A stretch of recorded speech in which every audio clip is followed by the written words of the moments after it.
Salut, mon invité ce soir dans Clair Obscur aurait pu être champion de boxe, mais il est devenu l'un des plus grands chorégraphes français.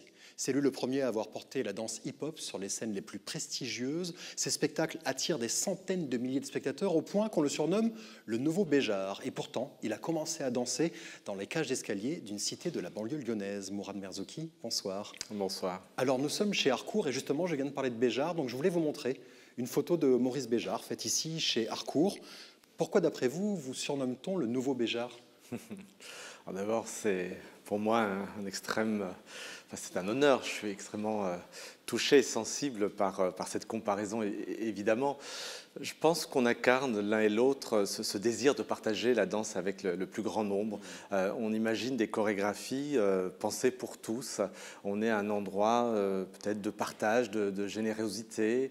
Voilà, je crois que lui et moi, on incarne cette idée de vouloir décloisonner cet art qui... pour certains, est un art élitiste. Donc voilà, l'idée, c'est de vouloir partager le plus possible nos chorégraphies avec tous, finalement. Comment on y arrive? Parce que c'est vrai qu'il y a un côté élitiste, même intimidant. Moi, le premier, j'ai mis longtemps à aller dans une salle de spectacle où il y avait de la danse. Comment est-ce qu'on arrive justement à intéresser les gens les plus pointus, qui sont exigeants? C'est ça qui est important, c'est qu'il y a une grammaire de la danse très exigeante et en même temps les néophytes qui vont autant s'émerveiller que les autres. Je ne pense pas être dans la facilité. J'essaye à chaque fois dans mes spectacles de les construire de façon la plus, comment dire, la plus construite possible, avec la scénographie, avec les costumes, la lumière, la musique. Et en même temps, j'essaie de garder cette force qu'a la danse hip-hop pour interpeller tous les publics d'une certaine manière. En effet, trouver un équilibre entre énergie, côté cérébral et émotionnel, c'est vraiment ce que vous faites dans tous vos spectacles. C'est une démarche qui paye, puisque depuis 1996, vous avez monté 30 spectacles, présentés dans 700 villes, 60 pays, ce qui veut dire que votre compagnie Cafig a donné 3000 représentations devant 1,5 million de spectateurs. J'aimerais qu'on regarde justement à quoi ressemble la patte Merzouki. Voici quelques extraits de vos spectacles, à commencer par l'un des derniers en date, Vertical, qui défie les lois de la gravité.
C'est amusant, j'ai l'impression que vous décryptez, vous cherchez le petit détail qui ne va pas, vous êtes toujours, votre regard a l'air critique quand vous regardez ces images.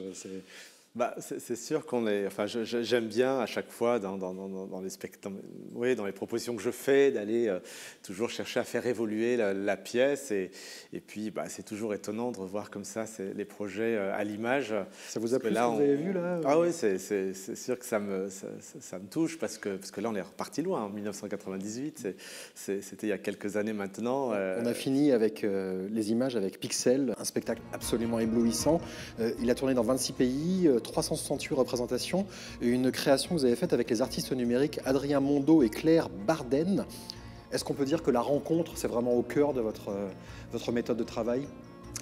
Oui, c'est ce qui m'anime à chaque fois, c'est ce désir de m'aventurer dans des espaces nouveaux et de provoquer des rencontres inattendues. J'aime bien l'idée d'imaginer le dialogue avec l'autre, avec celui qui a un autre parcours, qui est parfois d'une autre génération, d'une autre époque. Donc ouais, c'est quelque chose que j'aime faire parce que j'apprends beaucoup de ces rencontres. Et la finalité reste esthétique? La finalité reste d'abord esthétique, effectivement, mais ensuite elle est à l'endroit de comment on peut changer le regard sur l'autre quand on commence à faire rencontrer des mondes éloignés et puis qu'on arrive à faire ensemble. Je crois que c'est une belle image, en tout cas qu'on peut partager avec le public, dire qu'il y a des possibles malgré les différences. Alors dans cette émission, on aime bien replacer la vie de notre invité dans un contexte un peu plus large. Mourad Merzouki, vous êtes né le 6 octobre 1973, il y a un côté un peu solennel quand je dis ça. C'est la même année que Aurélie Dupont, la danseuse étoile, Pharrell Williams, Florence Foresti ou encore Guillaume Canet. Et 73, c'est également l'année où Charlie Chaplin décroche son 3e Oscar. Et justement, on a mis la main sur une petite pépite, une archive de l'INA, où Charlie Chaplin nous dit quelque chose qui pourrait vous intéresser. C'était à l'occasion de la sortie de son film La Comtesse de Hong Kong en 1967. Pourquoi n'utilise-t-il plus son talent pour dénoncer les injustices du monde? Aujourd'hui, il y a beaucoup d'humour qui se perd. Ce n'est pas un commentaire sur l'état d'âme actuel. De nos jours, notre monde, le monde du spectacle, est tellement plongé dans le soi-disant réalisme que nous avons besoin d'un peu de détente, d'un peu de comique sans arrière-pensée. Ça vous parle, ça? Il chasse un peu le réalisme dans l'art, et mettre un peu de côté les dénonciations, être là pour divertir aussi, même intelligemment. Ça me parle complètement. C'est à cet endroit que je m'inscris dans mon travail aujourd'hui. Je ne saurais pas faire des spectacles politiques, engagés. Je ne suis pas à cet endroit-là. Moi, ce qui me plaît, effectivement, c'est montrer plutôt la poésie des corps, c'est montrer des spectacles, effectivement, qui nous permettent de nous tirer vers le haut d'une certaine manière, parce qu'on a vécu des émotions, parce qu'on est venu là aussi pour se divertir.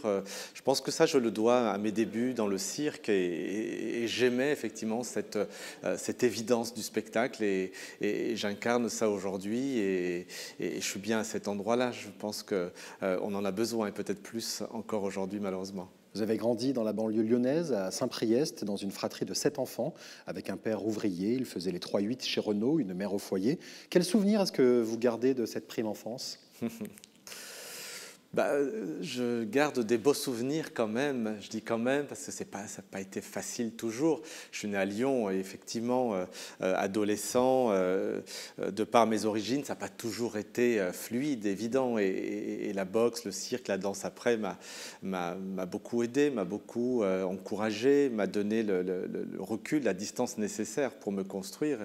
Et pour moi, c'était important. Mais en même temps, c'était des beaux moments parce que dans ces temps-là, on se bat d'une certaine manière pour exister. On est amené à être curieux, à pousser les portes. Et j'ai aimé le faire. Ça n'a pas toujours été simple, mais du coup, ça nous permet de voir le chemin parcouru d'année en année et puis d'être heureux de voir que les choses se mettent en place et avancent. Mais ça n'a pas été effectivement toujours simple, mais il y avait de la bienveillance autour de moi. Alors, à 7 ans, votre père décide de vous inscrire dans une école d'arts martiaux pour vous initier au karaté, sauf que dans cette école d'arts martiaux, on n'apprend pas que le karaté, on y apprend aussi le cirque. Et c'est la révélation. Vous dites même, je vous cite, que le cirque vous a sauvé. Sauvé de quoi? Se sauver de la réalité de nos banlieues, c'est-à-dire que très très vite, on a ce sentiment d'exclusion qui nous ronge, qui est là, qui existe, ce sentiment d'exister à aucun territoire.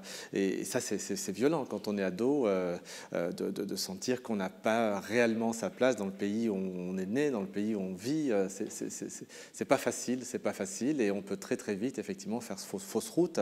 Et le cirque, la boxe m'a permis effectivement de voir les choses autrement, d'avoir l'exigence avec moi-même, avec les autres, d'être dans la curiosité, dans ce désir de construire. Et heureusement que je me suis retrouvé dans ces espaces de création, d'inventivité. Ça a été pour moi effectivement extrêmement précieux. Et voilà, donc c'est tout ça que j'essaie de construire dans mon quotidien, à la fois d'être à l'endroit de l'artistique, mais aussi continuer à faire ce travail dans les quartiers pour dire que dans les quartiers, il y a aussi des talents, il y a aussi une jeunesse qui a des choses à dire, à partager avec le public, et il faut qu'on continue à les encourager, à avoir comme ça, à leur apporter l'espoir dans voilà, ce qu'ils peuvent entreprendre. Il y avait justement, vous parliez de ce sentiment d'exclusion.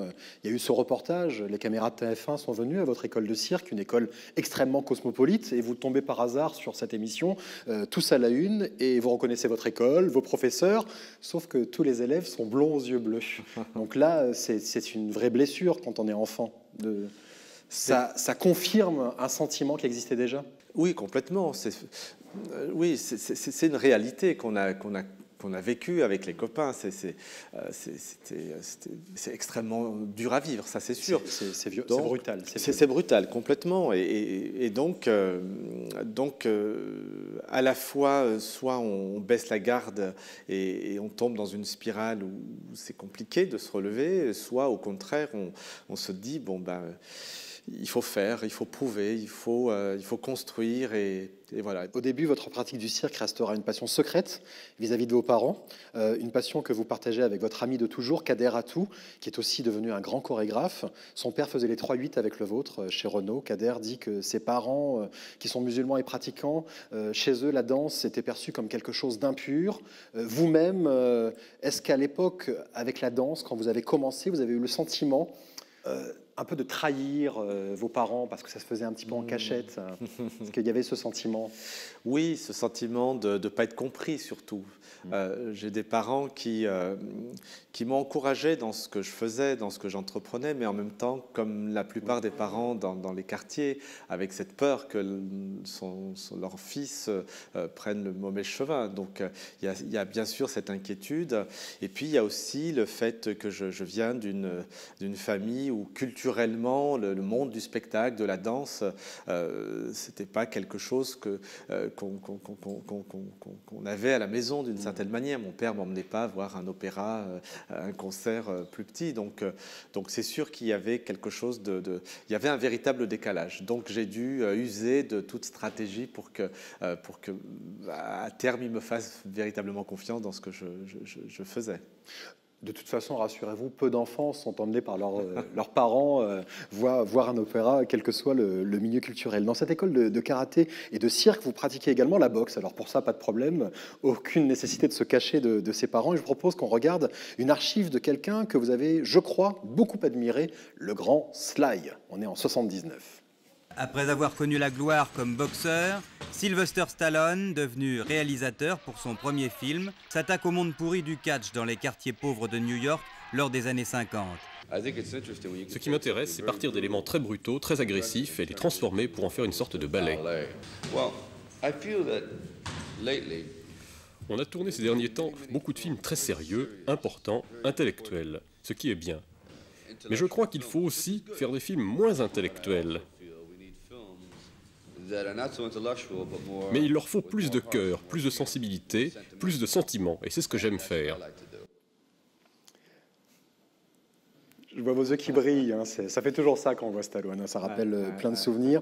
Vous ne faites pas les choses à moitié quand même, parce que vous avez décroché un titre de champion de France de boxe junior. Vous auriez pu devenir boxeur, pourquoi la danse ?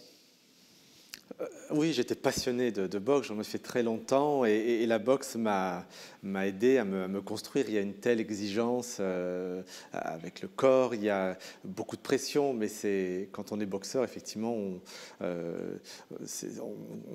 cultive comment dire, son esprit, sa concentration, son physique, etc. Sa discipline. Et effectivement, quand j'ai décidé de passer à la danse, les choses se sont faites finalement progressivement. Je me suis toujours dit j'arrêterai jamais la boxe. J'avais ça dans le sang, dans le corps. J'adorais la sensation que me provoque cet art. Après j'ai dû effectivement faire un choix parce que la danse m'a beaucoup demandé au départ pour construire avec les copains nos premières chorégraphies. Mais finalement il y avait quelque chose c'était une continuité. Pour moi ça n'a pas été une cassure chose de au commun. sens. Ça a été effectivement c'était commun et je pense que j'en serais pas là aujourd'hui si je n'étais pas passé par la case boxe, voilà, parce que ça m'a beaucoup appris à plein d'endroits et je m'en suis ensuite servi dans mon quotidien de danseur et de chorégraphe. Voilà, mais j'ai été sensible là, aux images que je viens de voir. C'est vrai que Sylvester Stallone, il tapissait par les images nos chambres. C'est vrai que ces films incarnent ce truc de comment dire, comment canaliser sa violence dans quelque chose, comment effectivement se vider pour pouvoir oui, pour pouvoir faire face à la dure réalité de la vie. Et c'est vrai que dans ces films, il y avait quelque chose, il y avait une espèce d'évidence.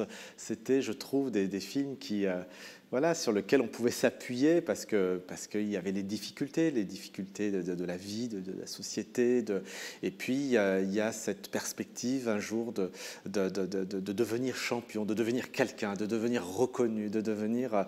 Et donc, on regardait ça avec la tête pleine d'étoiles en se disant, bah oui, quand on voit un scénario comme celui-là, on veut se projeter là. On se dit, la vie peut aussi avoir comme ça, c'est possible. Et on aimait ça pour ce que ça nous provoquait et comment ça nous encourageait au quotidien. Vous avez fait danser la boxe dans le spectacle Box Box. Vous l'avez monté en 2010, un spectacle puissant et poétique dansé sur la musique classique du Quatuor Debussy. J'aimerais que vous me racontiez la réaction de votre père quand il est venu vous voir sur scène pour ce spectacle. Alors c'était extrêmement émouvant parce que je crois que c'était la première fois qu'il venait réellement voir un de mes spectacles dans un théâtre. Et c'était une surprise qu'on m'a faite, que mon frère m'a faite pour mon anniversaire. Il a fait venir mon père et ma mère lors d'une représentation à la Maison de la Danse. Et pour moi, c'était important parce que c'est lui qui m'a inscrit petit aux arts martiaux. C'est lui qui a souhaité que je fasse de la boxe et de le voir sur une scène de danse proposer finalement une danse une boxe revue et revisitée à ma manière. Je ne savais pas du tout comment il allait réagir et finalement j'ai senti dans son regard, c'était une fierté. Voilà, mon fils il est là et bien sûr pour moi c'était précieux parce qu'on sait jamais trop ce que pensent nos parents. La validation de votre parcours et de vos choix. Oui, voilà, parce que très longtemps, quand on lui posait la question de ce qu'il pensait de ce que je faisais, il était très évasif, voire il fuyait un petit peu la question. Il répondait jamais que son fils faisait de la danse. Il disait toujours, mon fils c'est un sportif. D'ailleurs, je crois qu'il le dit encore aujourd'hui. donc voilà, donc ça en dit long sur la difficulté qu'il peut avoir de mettre en avant véritablement le travail que je mène. Mais ça, je peux le comprendre totalement. Mais en même temps, c'est aussi mon rôle, d'une certaine manière, de faire en sorte que les mentalités changent petit à petit. Il s'est passé beaucoup de choses dans les regards seulement, en fait, ce soir-là. Il n'y a pas eu tellement de mots entre vous? Non, il y a jamais vraiment. Non, c'est le fait qu'il soit là, voilà, que vous avez vu qu'il y avait quand même une émotion. Oui, ça se résume à une tape sur l'épaule. Beaucoup de pudeur. Voilà, c'est ça. Alors, je voudrais maintenant évoquer avec vous une personnalité qui a été un modèle pour le jeune garçon que vous étiez et pour beaucoup. Sidney, premier animateur de télé noir de France, c'est lui qui a popularisé la culture hip-hop avec son émission HIP, HOP. Et le jour où vous le découvrez à la télé, tout va changer pour vous. Archive.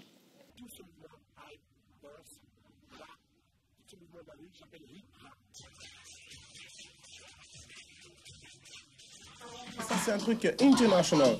C'est un truc qui va embraser le monde entier. C'est super d'ailleurs parce que c'est vraiment nature. Tu vois, c'est... je sais pas, ça explose bien. Ça va emmener tout le monde. C'est une danse qui est vachement sportive et qui demande des conditions physiques vraiment importantes. Mais il y a la danse des filles, il y a le double dutch, tout ça, que j'emmène bientôt. Et je crois que c'est important parce qu'il y en a autant pour les femmes que pour les hommes.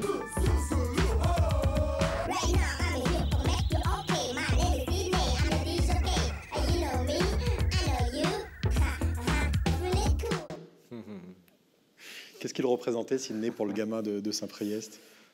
Là aussi, Sidney, c'est une grande et belle personne. Pour l'avoir encore croisé il y a quelques jours, il est resté comme il y a 30 ans, c'est-à-dire une personne à la fois extrêmement investie, impliquée, généreuse. Pour moi, c'était un peu comme c'était notre maître de ballet d'une certaine manière. C'est lui qui derrière les écrans, nous montrait les premiers pas de danse qu'on reprenait comme ça. À l'époque, on ne pouvait pas enregistrer, retenir comme ça par une cassette vidéo. Donc les quelques minutes de cours qu'il proposait dans cette émission, pour nous c'était précieux parce que c'était le seul moyen d'apprendre et de continuer à évoluer avec ce langage chorégraphique. Donc il avait un discours à la fois positif, engagé, c'était limpide, c'était joyeux et donc voilà, il fera partie de ces personnes qui nous ont marqués dans notre parcours de danseur. Et du coup, vous saisissiez avec vos copains les mouvements de breakdance et vous les reproduisiez dans la cage d'escalier. Oui, c'est exactement ça. Oui, c'était effectivement notre manière d'apprendre cette danse. On n'avait pas l'occasion d'aller à la capitale, de monter à Paris pour voir les danseurs. Donc effectivement, on le faisait par le biais de cette émission. Puis on se retrouvait ensuite au pied de l'immeuble pour les reproduire avec les copains. Il parle, Sidney, de la place des femmes aussi dans le hip-hop. Et dans l'un de vos derniers spectacles, Vertical, vous avez la parité. Vous avez une distribution 50% masculine et 50% féminine. C'est des choses importantes pour vous de réussir à équilibrer aussi? C'est extrêmement important, d'autant plus que la culture hip-hop, pendant très longtemps, elle a été regardée comme une culture de mecs, une culture qui concernait essentiellement les garçons. Et la place des filles, l'arrivée des filles dans la culture hip-hop, ça a beaucoup apporté à plein d'endroits sur la manière de danser, de chorégraphier, sur le rapport entre les danseurs, puis sur l'image aussi de cette culture qui pour beaucoup au départ était une sous-culture de banlieue dangereuse qu'il ne faut absolument pas fréquenter. Là, effectivement, on a montré d'année en année qu'au contraire, c'est tout mais pas ça. C'est une culture ouverte vers les autres et une culture qui, bien entendu, est une culture qui est portée aussi bien par des garçons que par des filles. Je rappelle que Vertical est en tournée à travers toute la France. Dernière représentation chez vous, 17 et 18 mai à Bron, avec une reprise la saison prochaine. Finir cette tournée à la maison, c'est symbolique. Oui, c'est symbolique. Je suis resté attaché à cette ville et donc je suis heureux de pouvoir le présenter prochainement là-bas. Alors j'aimerais maintenant vous montrer une archive sur une danse qui, elle aussi, a été un véritable phénomène avec un style vestimentaire très identifiable. C'était dans les années 2000 et pourtant, aujourd'hui, c'est à peine si on s'en souvient, la tectonique. La tectonique. Un peu partout dans Paris, le phénomène s'étend. Aujourd'hui, la tectonique est sortie des pistes de danse et c'est toute une partie de la jeunesse de 13 à 20 ans qui se reconnaît dans ce mouvement. En fait, le but de la tectonique, c'est juste de se marrer entre ses potes, de déconner. Et il y a plusieurs danses en fait. Il y a le hardstyle, le Milky Way et tout ce qui va avec. On réassiste à un mouvement de danse, ce qu'on n'avait pas assisté depuis le hip-hop en fait. C'est d'ailleurs nouveau par rapport aux musiques électroniques. Et la deuxième chose, c'est la coïncidence justement avec cette culture numérique, cette culture internet. Ceux-là se sont effectivement rencontrés via Internet où circulent leurs vidéos de démonstration. Ils sont persuadés que ce mouvement est plus qu'une simple mode. Pour vous en convaincre, ils vous glisseront au passage que leur blog a été visité plus d'1 200 000 fois en moins d'1 an. Voilà, on était en 2007, un peu plus de 10 ans après, on n'entend plus du tout parler de tectonique. Et quand vous avez commencé à faire du hip-hop, HIP, HOP, on ne donnait pas non plus au hip-hop une grande espérance de vie. Qu'est-ce qui fait que le hip-hop, selon vous, la danse hip-hop, n'a pas eu le même destin que la tectonique ?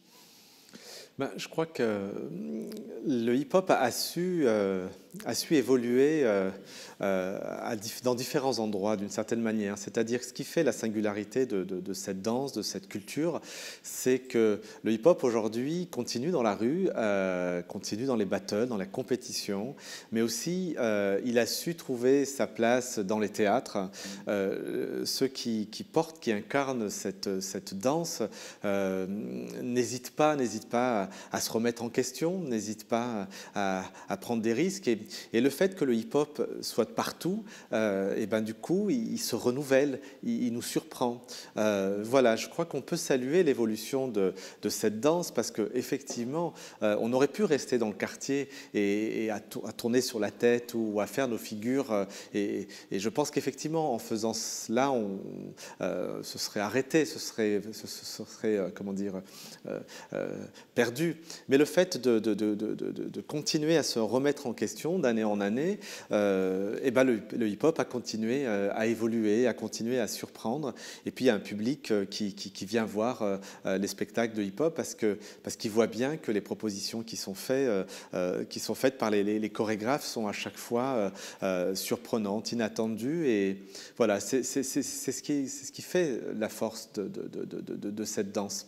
Voilà, donc pourvu que ça dure, mais je crois qu'aujourd'hui, les uns et les autres, vous savez, les danseurs de hip-hop qui avaient 18-20 ans ont aujourd'hui 45, 50 ans, sont des auteurs, sont des artistes, et donc des artistes qui se posent des questions et qui n'hésitent pas à se remettre en question justement pour continuer à faire évoluer cette danse née dans la rue. Tout en sachant qu'elle continue d'évoluer car elle est toujours dans la rue justement et que tout ça se nourrit. En 89, vous avez 16 ans, on essaie de vous dissuader de faire du hip-hop, mais vous ne lâchez pas et vous confondez Acro Rap, votre compagnie, avec votre ami d'enfance Kader Atou. Quel était votre rêve à l'époque ? Alors on disait monter sur les planches. On disait il faut qu'un jour on monte sur les planches.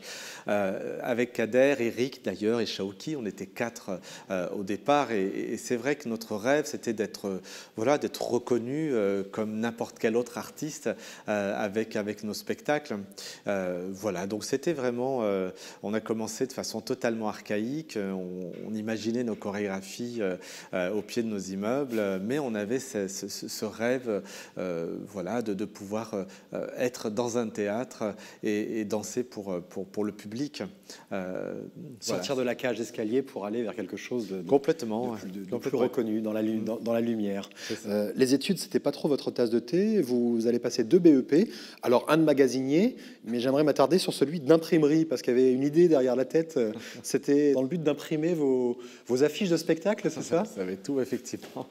Oui, c'est vrai que à cette époque-là, j'avais la tête dans la danse, dans ce rêve de vouloir un jour en faire mon métier. Mais à côté de ça, il y avait bien sûr mon père qui était très attentif à mes études. Et j'avais effectivement accepté ce BEP d'imprimeur, mais en réalité, pas parce que j'étais passionné des machines offset, non, parce que j'avais derrière la tête l'idée de pouvoir faire une vraie affiche d'affiche de la compagnie pour notre premier spectacle. Et ce que j'ai fait d'ailleurs, et je salue mon professeur de l'époque, parce qu'au début j'avais commencé à le faire de façon très discrète, et quand il a compris que c'était des affiches pour mon spectacle, il m'a aidé, il a même sorti le joli papier glacier, etc. Donc c'était un beau moment, et j'ai effectivement pu avoir mes affiches à l'issue de cette formation d'imprimeur. Votre complice Kader Atou, dont on vient de parler, raconte que pour lui, le déclic s'est produit un jour alors qu'il rentrait tard, parce qu'il était allé danser, évidemment. Sa mère a exigé de voir ses bras pour inspecter ses veines. Elle pensait qu'il se droguait. Ça a été terrible pour lui, mais justement, un déclic, un moment décisif. Vous, quel était votre moment pour faire de la danse votre métier? Est-ce qu'il y a eu quelque chose? Oui, il y a eu un déclic. On est en 93. 93, c'était notre premier voyage. C'était une association humanitaire, Enfants réfugiés du monde, qui nous avait vu danser sur le parvis de l'Opéra de Lyon.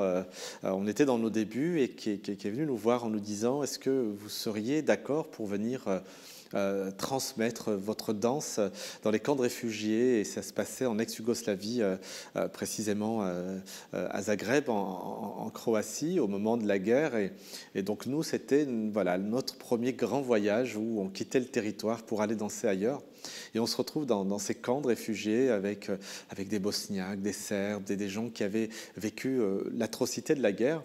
Donc on ne parlait pas l'anglais. Comme moi, le bosniaque, le serbe, le croate, on avait que le corps, on avait que le mouvement, la danse pour partager ce temps avec ces gens-là. Et on est resté une semaine, et en fait, on a vécu des choses mais incroyables. D'abord, on nous a accueillis en disant: mais il y a les Français qui arrivent. Donc déjà, ça... il se passe quelque chose dans nos têtes. C'était certainement la première fois qu'on nous présente ainsi, les Français qui arrivent. Plus que dans votre propre pays, ce que vous voulez dire. Complètement. Donc c'était quelque chose d'étonnant, voire même de surprenant. Donc il y a eu comme ça, ça nous a fait du bien. Et puis ensuite, il y a le fait de vivre des moments très très forts avec des personnes qui n'ont absolument plus rien, qui ont vécu des choses extrêmement atroces. Et on s'est rendu compte en cette semaine-là que par la chorégraphie, par la danse, on a réussi à communiquer, à échanger, à partager des moments extrêmement forts. Et quand on est reparti de ce voyage, effectivement, on a été bouleversés. Et pour nous, c'était... on s'est dit, c'est ce qu'on voudra faire, c'est ce qu'on a envie de continuer à faire, parce qu'on voit la puissance de la danse, comment elle dépasse les frontières, comment elle dépasse le regard qu'on peut porter sur l'autre. Et donc ça a été extrêmement fort, et effectivement, ce jour-là, pour moi, ça a été le déclic. Fondateur. Et voilà, c'est-à-dire qu'il y a quelque chose comme ça d'universel, quelque chose qui dépasse l'origine, la culture, l'histoire, etc. Il y a une espèce d'évidence, on va à l'essentiel, et peu importe les conditions dans lesquelles on est. Et ça n'a pas de prix. Et effectivement, ça a été ce moment où je me suis dit, j'espère que je ferai ce métier longtemps. Alors, à la fin des années 80, vous avez 17-18 ans. Alors que vous entraîniez sur la place Charlotina à Saint-Priest, le directeur du théâtre local vous repère, vous et vos amis, et vous convie à vous produire sur scène. Et donc, vous entrez pour la première fois dans un théâtre. Et dans l'assistance de ce premier spectacle, il y avait ce soir-là le directeur de la Maison de la Danse de Lyon. Il flash sur votre travail. Qu'est-ce qu'il vous propose à ce moment-là ? Alors, il y a eu effectivement 2 rendez-vous extrêmement importants. D'abord, Jean-Marie Bill, qui dirigeait le théâtre local, tout à fait, qui a eu le courage de dire, on dansait devant, c'était la foire de la ville, et il nous a ouvert les portes, il a dit, maintenant c'est là qu'il va falloir continuer.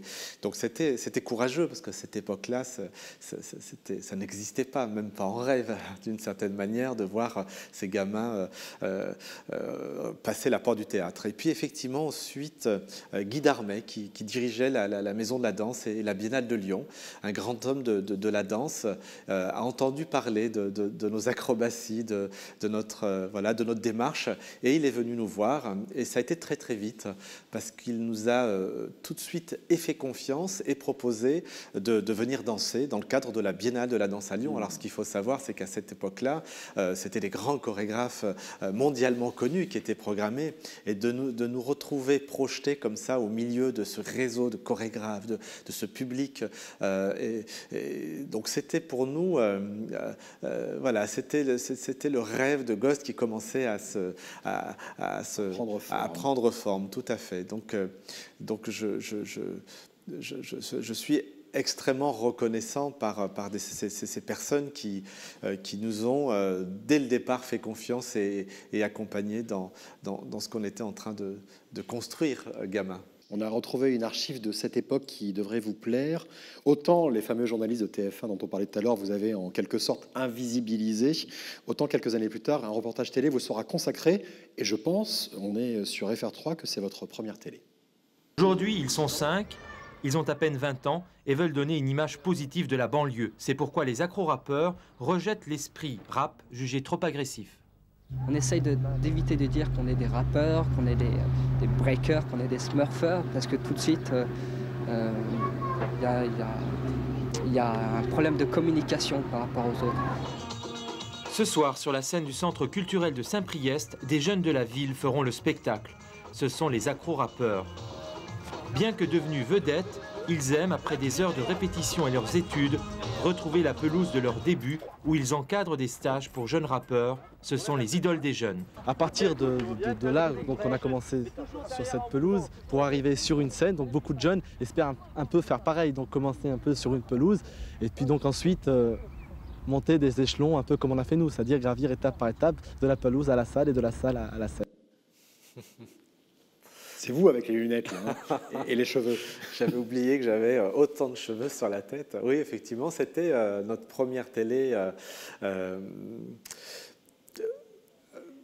Je me souviens très très bien parce que on n'a pas idée de ce qui peut nous traverser l'esprit quand on nous dit demain il y a un journaliste de France 3 qui vient vous interviewer, qui vient vous suivre un petit peu dans votre quotidien.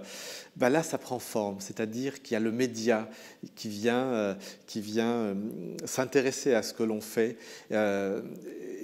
Et pour moi, c'était important, parce qu'on le voit dans ce petit extrait.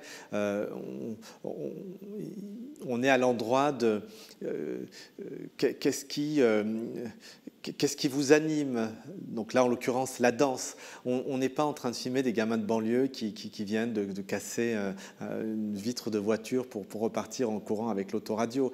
Là, on a des journalistes qui s'intéressaient à nous parce qu'on dansait, et donc pour nous c'était essentiel, c'était une première fenêtre vers l'autre, vers le monde, voilà, donc non, c'est important, c'est de se sentir écouté, de se sentir... on nous encourageait avec ce type de reportage. On vous sent très précautionneux dans le reportage sur les termes que vous employez, Kader en particulier, quand il dit qu'il veut éviter d'être stigmatisé. Vous ne réclamez pas du rap, du break. Ça va dans le sens de ce que vous disiez, c'est-à-dire pour essayer de ne pas avoir une assignation, parce que le rap à l'époque était plutôt assigné banlieue. Oui, bien sûr. C'était un combat, c'est un combat du quotidien. C'est cette facilité qu'ont certains médias, effectivement, à nous mettre dans une case. C'est un combat de vie, de montrer qu'il y a autre chose dans les banlieues, de montrer qu'il y a une autre énergie que celle qu'on veut parfois montrer. Donc oui, on était très vigilants à ne pas tomber dans la caricature. Donc c'est pas facile, hein. C'est pas à vous que je vais dire ça. Le rapport aux médias, on est très très vite pris dans une espèce de tourbillon qui peut effectivement montrer une image faussée, et celle que l'on ne veut surtout pas montrer, mettre en avant. Donc oui, on le fait par nos échanges, par nos interviews, mais on le fait bien évidemment sur scène, et surtout sur scène. Montrer que la danse hip-hop aujourd'hui, elle ne s'arrête pas simplement qu'à la démonstration. La danse hip-hop aujourd'hui, elle peut montrer effectivement des spectacles qui peuvent toucher vraiment tout le monde, jeunes et moins jeunes, et tous les publics. Elle a cette maturité, elle a cette intelligence d'une certaine manière. La danse hip-hop aujourd'hui peut être considérée comme n'importe quelle autre danse finalement. Mais on part de loin parce que, encore une fois, à l'époque, il y avait effectivement des raccourcis où on parlait de cette danse comme une danse de racaille, de voyous. Alors justement, 94, on l'a dit tout à l'heure, premier spectacle à la Biennale de Lyon, à Tina. Mais peut-être que vous vous souvenez qu'en 94, c'est aussi l'année où on a inauguré le fameux tunnel sous la Manche. Je vous propose de regarder une archive de cet événement fort en symbole.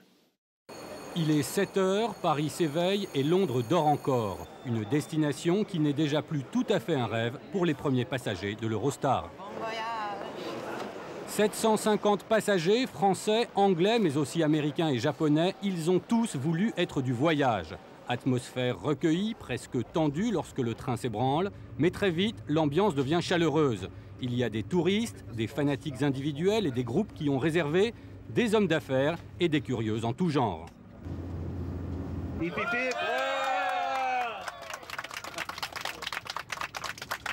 Alors maintenant, le tout, c'est d'en sortir. Moins d'une demi-heure plus tard, le tunnel est franchi.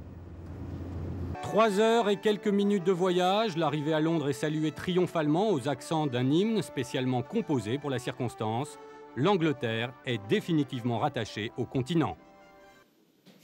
Alors vous l'avez pris plus d'une fois, ce tunnel sous la Manche.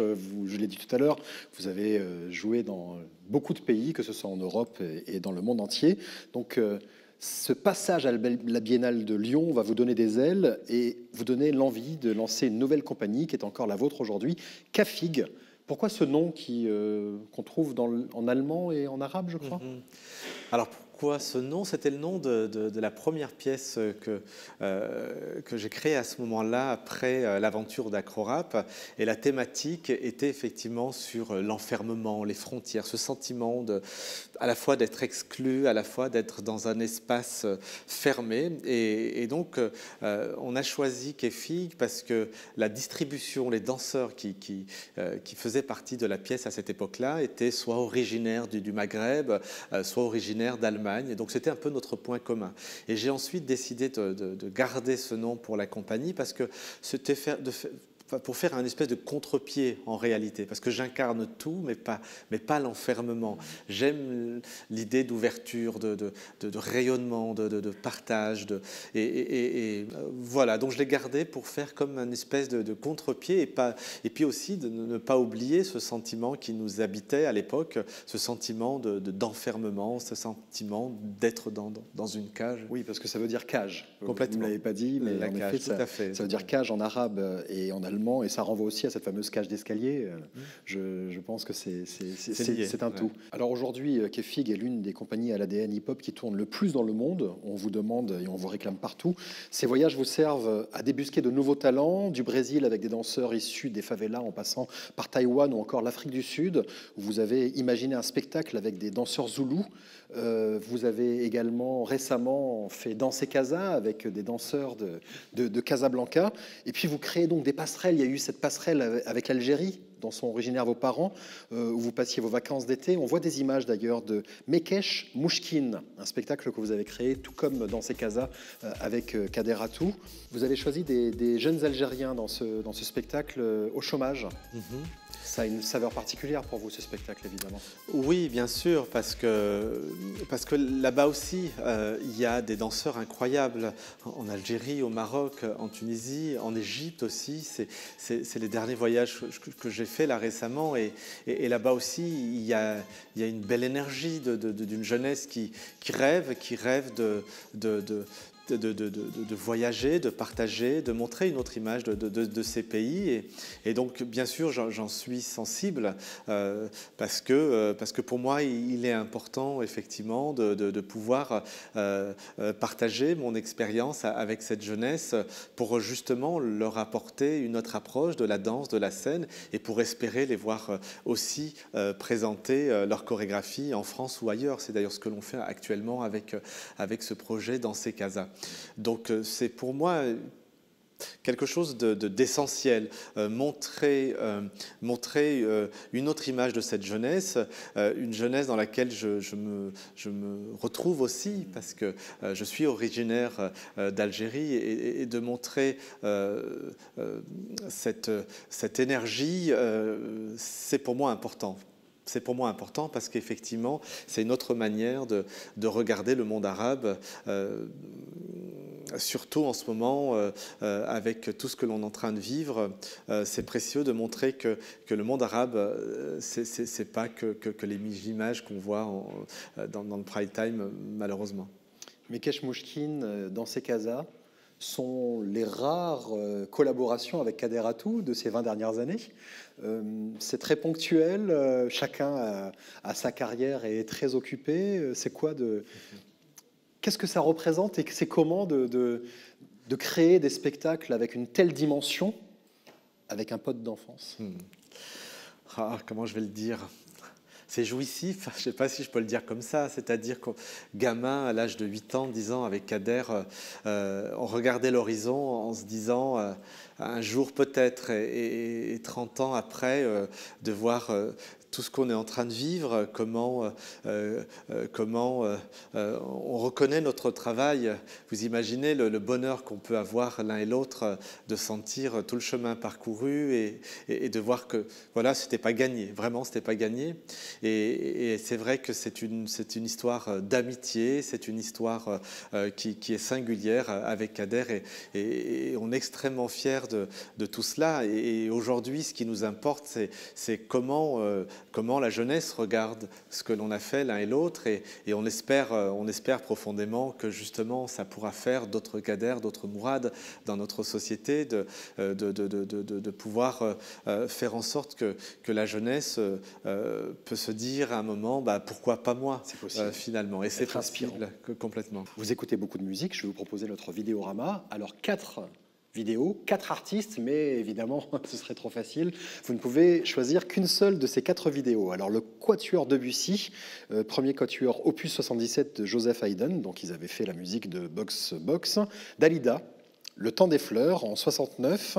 Ensuite, la chanteuse Lassa, avec Rising, en 2009. Et puis Queen, We Are the Champions, lors de leur premier passage télévisé en France dans l'émission Blue Jean. C'est pas évident, c'est pas évident. C'est le jeu, hein, c'est pour ça. Ouais, oui, les 4 vignettes évidemment me parlent pour des raisons différentes, mais je retiendrai la Lassa. On l'écoute et vous nous dites après pourquoi. Rising. I got caught in a storm. That's what happened to me. So I didn't call, and you didn't see me for a while.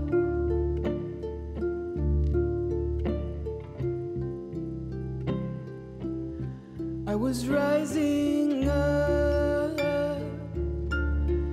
hitting the ground and breaking.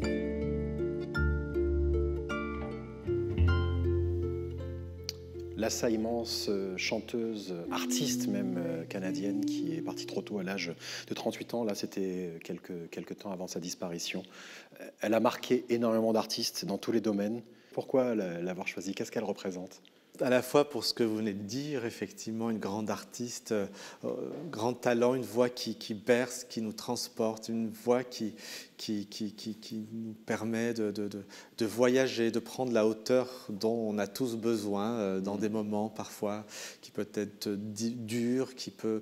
Et j'ai été marqué par ces chansons. Je me souviens d'une fois, j'étais à New York, j'ai eu la chance de me retrouver dans une espèce d'hôtel qui surplombe comme ça cette ville incroyable, et j'écoutais Lassa et je me suis dit, mais j'étais en train de me pincer comme ça en me disant c'est pas possible, je rêve et effectivement cette voix m'accompagnait dans ce moment magique de bonheur. Donc voilà, donc Lassa effectivement qui est parti trop tôt et qui reste dans nos têtes, dans nos corps par toutes ces émotions qu'elle provoque par ses chansons. Alors en juin 2009, vous êtes nommé à la direction du Centre chorégraphique national de Créteil. Vous prenez la suite de Dominique Hervieux et José Montalvo. C'est une sacrée consécration puisque vous êtes le 2e chorégraphe venu du hip-hop à prendre la tête d'un CCN, l'autre étant Kader Atou. Du coup, Aujourd'hui, c'est vous qui accompagnez des compagnies, c'est vous qui révélez des talents émergents. À quel profil est-ce que vous êtes particulièrement sensible aujourd'hui, Mourad Merzouki ? Alors, ce qu'il faut souligner, c'est de voir comment, dans notre pays, les chorégraphes hip-hop, les compagnies sont force de proposition, sont inventifs. Donc, c'est jamais simple. On reçoit au Centre chorégraphique de Créteil 200 projets par an, c'est énorme. Donc, je suis sensible à tous ces artistes qui, bien sûr, sont à l'endroit du risque, sont dans le dialogue et proposent ces spectacles qui sont des spectacles totalement inventifs et qui nous surprennent à chaque fois. Et je suis heureux aujourd'hui de pouvoir accompagner ces compagnies, ces artistes. Je suis extrêmement ravi de voir que je suis à l'endroit du passeur d'une certaine manière et de pouvoir proposer un outil, un équipement qui est ce superbe centre chorégraphique que je suis ravi de partager avec les artistes qu'on accueille. Et effectivement, je vois que tout à l'heure, vous me posiez la question sur l'endurance qu'a la culture hip-hop toutes ces années. Et là, en voyant tous ces projets, je souligne le fait qu'il y a encore de belles propositions qui nous sont faites et je suis vraiment ravi de pouvoir les accompagner avec le centre chorégraphique. En 2016, l'année de vos 43 ans, vous avez reçu la Légion d'honneur. En cette année 2019, vous faites aussi votre entrée dans le Larousse, en même temps que Édouard Philippe, Thomas Pesquet ou Neymar. Tout ça est très symbolique. Déjà, avant de parler du Larousse, est-ce que votre père, quand vous avez eu la Légion d'honneur, qui est quand même quelque chose d'extrêmement fort, a compris quel était le parcours de son fils et il s'est dit oui, bon, ça y est, il est arrivé quelque part, plus encore que la nomination au CCN, plus évidemment que ce spectacle Box Box où il était venu vous voir à la fin? Alors, je profite de cet entretien pour le lui demander. C'est vrai ? En fait, il l'a certainement partagé plus avec mon frère aîné qu'avec moi. Quand il l'a appris, il était en Algérie. Moi, je n'ai pas osé lui en parler parce que je ne savais pas en réalité comment lui présenter les choses. Et je n'avais aucune idée de sa réaction, comme on le disait tout à l'heure, il y a cette très pudique, il y a... Donc, j'ai jamais eu de retour direct et donc je profite de cet instant pour lui faire la demande de savoir voilà, comment il a vécu cette reconnaissance dans quoi je suis évidemment extrêmement fier, bien sûr. Il le dira à votre frère. Voilà, donc c'est un message que je fais passer à votre antenne. Alors, je rappelle que votre compagnie de danse se produira avec différents spectacles dans toute la France, avec le 17 et 18 mai, donc les dernières de Vertical pour cette saison, à Bron et à travers toute la France pour présenter vos différentes créations. Donc l'émission touche à sa fin, Mourad Merzouki. Je vais donc vous poser la traditionnelle question dans le rétro. Que dirait le Mourad Merzouki d'aujourd'hui, celui qui a son nom dans le Larousse, à l'ado blessé de ne pas se sentir représenté dans un reportage de TF1?